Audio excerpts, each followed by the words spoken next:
안녕하세요. 매일 아침 말씀 묵상에 오신 여러분을 진심으로 환영합니다. 5월 22일 목요일 주의 길을 가르치소서. 죄인에게 주의 길을 가르치소서. 생각할 문제 10. 다윗은 용서의 은혜를 경험한 후 어떤 반응을 보였는가? 우리도 영원한 복음을 경험하면 어떤 반응을 보이게 될까? 오늘 우리에게 주는 교훈은 무엇인가? 시편 51편은 흔히 참회의 시, 회개의 시로 알려져 있습니다. 그의 지은 죄를 주님 앞에 고백하고 참으로 통회하는 다윗의 시입니다. 우슬초로 나를 정결하게 하소서. 내가 정하리이다. 나의 죄를 씻어 주소서. 내가 눈보다 희리다. 내게 즐겁고 기쁜 소리를 들려주시사 주께서 꺾으신 뼈들도 즐거워하게 하소서. 주의 얼굴을 내 죄에서 돌이키시고 내 모든 죄악을 지워주소서. 하나님이여, 내 속에 정한 마음을 창조하시고 내 안에 정직한 영을 새롭게 하소서. 나를 주 앞에서 쫓아내지 마시며 주의 성령을 내게서 거두지 마소서. 주의 구원의 즐거움을 내게 회복시켜 주시고 자원하는 심령을 주사 나를 붙드소서. 그리하면 내가 범죄자에게 주의 도를 가르치리니 죄인들이 주께 돌아오리이다. 하나님이여, 나의 구원의 하나님이여, 피 흘린 죄에서 나를 건지소서. 내 혀가 주의 의를 높이 노래하리이다. 주여, 내 입술을 열어주소서. 내 입이 주를 찬송하여 전파하리이다. 다윗은 자기가 지은 죄로 말미암아 죽을 만큼 고통을 경험하고 주님 앞에 자기 죄를 토로하며 다시 회복해 주시기를 간구합니다. 주의 구원의 즐거움을 내게 회복시켜 주시고 자원하는 심령을 주사 나를 붙드소서.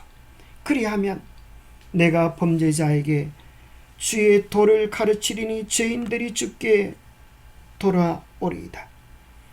내가 경험한 은혜, 내가 경험한 복음을 경험하면 누구든지 주님의 넓은 품으로 달려올 확신을 가지게 됩니다. 하나님의 임재 앞으로 부름받은 것은 결국 다시 보내심을 받는 것입니다. 당신의 무한한 지혜 가운데 하나님은 구속받은 자들에게 타락한 세상을 향한 그분의 소리를 담당하여 봉사하도록 사명을 주셨습니다. 장차 때가 이르면 그분의 백성이 외치는 목소리가 온 땅을 진동하게 될 것입니다. 요한계시록 18장 1절은 타락한 지구를 향한 그분의 마지막 호소가 온 세상을 비출 것이라고 말합니다. 다윗처럼 우리 각자가 주님 앞에 참된 회개와 구속의 은혜를 경험한다면 우리는 다 새 천사가 될 것입니다. 누구든지 그리스도께 나아간다면 자신이 예수 안에서 얼마나 좋은 친구를 만났는지를 다른 사람들에게 알리고자 하는 마음이 일어나며 구원하고 성결하게 하는 진리를 마음속에만 가두어 둘 수 없다.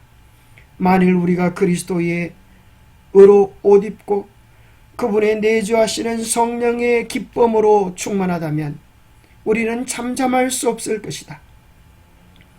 우리가 주의 선하심을 맛보아 알았다면 무언가 할 말이 있을 것이다. 빌립이 구주를 만났을 때와 같이 우리도 다른 사람을 구주 앞으로 인도할 것이다. 계시록 14장에 온 세상에 외칠 새 천사의 기별을 이렇게 기록합니다. 또 보니 다른 천사가 공중에 날아가는데 땅에 거주하는 자들 곧 모든 민족과 종족과 방언과 백성에게 전할 영원한 복음을 가졌더라. 그가 큰 음성으로 이르되 하나님을 두려워하며 그에게 영광을 돌리라. 이는 그의 심판의 시간이 이르렀음이니 하늘과 땅과 바다와 물들의 근원을 만드신 이를 경배하라 하더라. 요한계시록 14장에서 새 천사의 기별은 영원한 복음에 기초하고 있습니다. 즉 하늘과 땅과 바다와 물들의 그늘을 만드신 분을 경배하라는 기별이나 바빌론의 멸망에 관한 선포, 그리고 짐승과 그의 우상을 경배하지 말라는 경고가 전파되기 전에 복음의 기초 곧 예수 안에 있는 구원이 먼저 선포됩니다.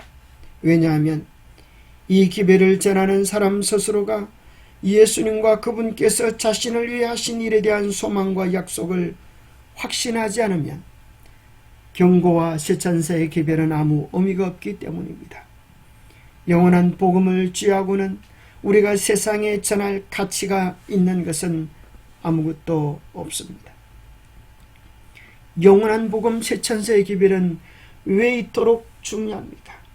글자 그대로 영원한 복음이기 때문입니다.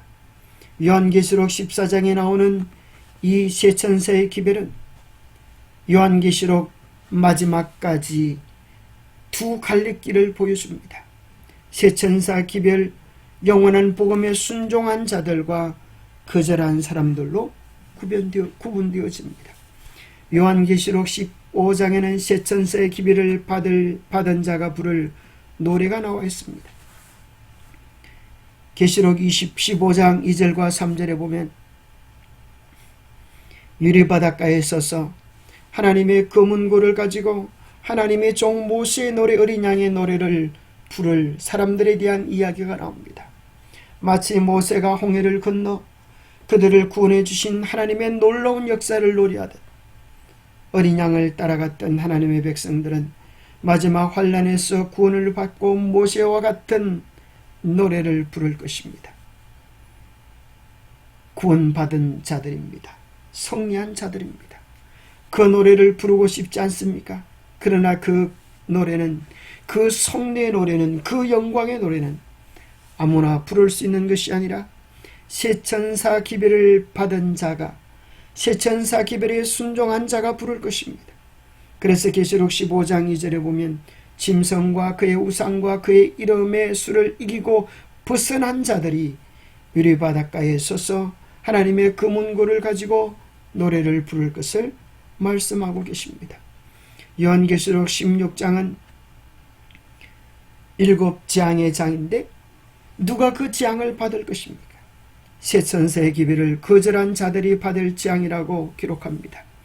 요한계시록 16장 2절에 보면 첫째가 가서 그 대접을 땅에 소돔에 악하고 독하는 데가 짐승의 표를 받은 사람들과 그 우상에게 경배하는 자들에게 나더라고 말합니다. 짐승의 표를 받은 자들에게 재앙이 쏟아질 것입니다. 짐승의 표를 받지 말라라고 하는 것은 셋째 천사의 계별입니다. 첫째 천사의 계별은 창조주를 경배하라. 둘째 천사의 계별은 바벨론에서 나오라. 셋째 천사의 계별은 짐승의 표를 받지 말라고 하는 것인데 짐승의 표를 받은 자들에게 재앙이 쏟아질 것을 기록해주고 있는 것입니다. 17장부터 19장까지는 세 천사의 계별이 어떻게 성취될지를 보여줍니다. 둘째 천사의 계별은 바빌론이 무너진다고 말하는데 17장은 바빌론의 정체를 알려줍니다. 계시록 20장부터 22장은 드디어 선과 악의 대쟁투가 끝나고 세 천사 계별에 순종한 자들이 누릴 영원한 영광을 묘사해 줍니다.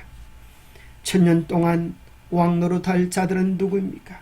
아무나 그 자리에 서는 것이 아니라 짐승과 그의 우상에게 경배하지도 아니하고 이마와 손에 표를 받지도 아니하는 자들이 살아서 그리스도와 더불어 천년 동안 왕노릇할 것입니다. 영원한 복음, 그것은 마지막 시대를 살아가는 모든 인류의 운명이 결정되어지는 참으로 중체대한 복음입니다. 그 복음을 하나님께서 우리에게 맡기신 것입니다. 이 복음을 경험하고 이 복음을 힘차게 외치는 하나님의 능력의 도구들이 되기를 바랍니다. 제자들에게 위탁된 복음 진리 전파 사명, 예수께서 하시기 위하여 오셨노라고 선포하신 그 위대한 사업은 땅 위에서 당신을 따르는 자들에게 위탁되었다. 그리스도께서는 우리의 머리로서 구원의 위대한 사업에서 앞서 인도하시며 우리에게 당신의 모본을 따르라고 명령하신다. 그분은 우리에게 세계적인 기별을 주셨다. 이 진리는 모든 나라와 방언과 백성에게 전파되어야 한다. 기도하겠습니다. 하나님 아버지, 참으로 복음을 경험한 다윗이, 참으로 복음을 경험한 이사야가, 참으로 복음을 경험한 베드로가, 참으로 복음을 경험한 바울이 복음을 외치지 아니할 수 없었던 것처럼 우리에게도 실제적인 복음의 경험을 허락하여 주시옵소서. 우리의 죄가 용서받고 주님의 십자가의 놀라운 은혜가 우리의 가슴을 뜨겁게 하게 도와주시고 영원한 복음 세천세의 기별을 뜨겁게 경험하여서 먼저 우리의 영혼을 살리고 죽어가는 이들을 주님께로 이끌 수 있는 강력한 기별이 되게 하여 주옵소서. 우리를 온전히 드리기 원하오니 주님 우리를 받아주시고 당신의 마지막 시대, 마지막 통로로 사용하셔서 수많은 영혼들이 주님께로 돌아오는 영광을 보게 하여 주옵소서. 복음의 빛이 널리 비추어지도록 우리를 도구 삼아 주시옵기를 우리 주 예수 그리스도 이름 모자하여 간절히 간구하옵나이다. 참으로 눈으로 보고 경험한 자들이 정인이 되듯 복음을 온전히 경험한 자들이 세상의 복음을 나가 외치는 정인이 될 것입니다. 복음을 매일매일 경험하게 되기를 바랍니다. 매일매일 예수님을 더 깊이 만나고 그 사랑을 맛보는 우리 모두가 되시기를 간절히 바랍니다. 감사합니다.